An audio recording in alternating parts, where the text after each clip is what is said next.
Okay, so good afternoon, everyone. Just to introduce myself, I am Dennis Grego, a graduating student at the University of Padua, and I'm now attaining the master's degree in natural science. This presentation is about the urban food forest, which is also the main topic of my thesis, connected to agroecological growth practices in a urban context. We will give a definition of urban food forest, and we will see which are the pros and the cons, and then we will see how the topic will be managed in the project thesis. So a urban food forest can be defined as a perennial multicultural system, which is designed and managed to function like a self-sustaining natural forest. So it attempts to mimic a young natural forest system in urban context. And in particular, should be able to reproduce all the dynamics and all the functions that can be found inside a young forest system. And also it makes use primarily of edible vegetation, so from classic horticulture that can be seen in orchards, to shrubs or fruit trees that are able to produce nuts, trees, etc. Here in this picture, you can see an example of urban food forest. This is the Atlanta food forest. In the middle, the Seattle food forest, which is one of the biggest in North America, the Plettenberg food forest in South Africa, and then an Italian example, the Picasso food forest in the city of Parma. Food forest has a very deep history in some civilities around the world, in particular in South America, where there are a lot of evidences of the presence of forest gardens, which are the food forests, surrounding or inside the human settlements that produced a lot of food, and this food was used by the local population to as an important source of food. So it was a fundamental way to survive in a difficult context like the tropical forests. But example like this can be found also in North Africa with the ancient Egyptians, and also in the Middle East and in Asia, in particular in China. In our context, so in Europe or North America, food forest has been rediscovered only recently in the last 50, 60 years. And in particular, only in the last 2 decades, there has been an increasing interest towards urban food forests by scientific community and researchers. And this is going in parallel with a lot of initiatives around the world. And there are a lot of examples here also in Italy, for example, Milan. So let's now try to give a custom pros and cons analysis.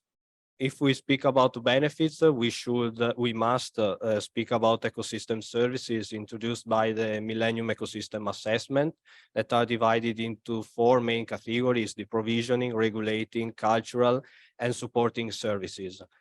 But with a recent report from FAO about urban and peri-urban forestry, it is underlined the fact that the urban forests are able to produce a lot of benefits inside the city. Just to give some example, they are able to mitigate the negative effect of climate change in the urban context. For example, reducing the impacts of heat islands. But also it is able to improve the soil, the water, and the air quality. It is considered also a shelter of biodiversity, and can also improve the employment situation inside the city. And obviously it is able to produce food. But there are also some aspects that we should take into account. First of all, the management and location. As I said in the definition of urban food forest, they are able to reproduce a young forest system. So it has a savage aspect, and people often are not so happy to see something like this in the middle of the city, and so they prefer to put it outside it, and where maybe services can be less efficient, and so it it can be very difficult for people to reach the site. So management and location, but also in general a risk for public health, because if the urban food forest is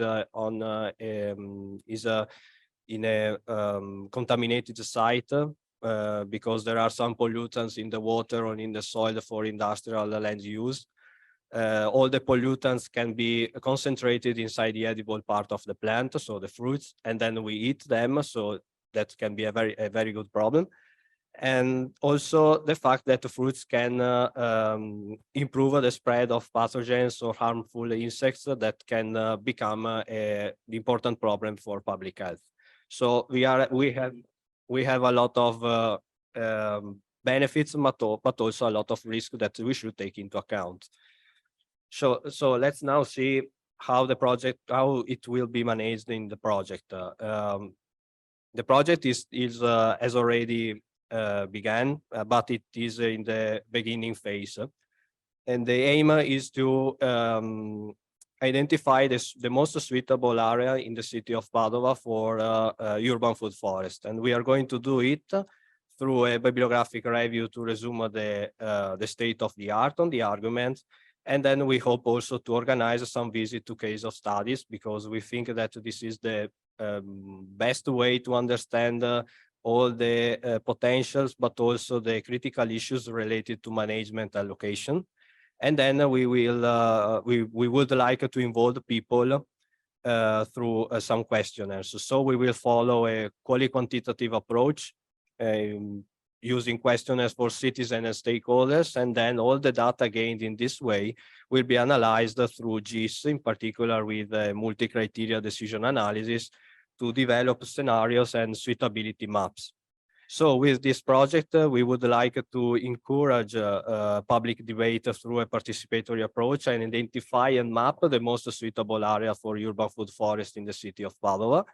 And then we hope to bring to communities' attention the themes of urban sustainable development and alternative food production paradigms.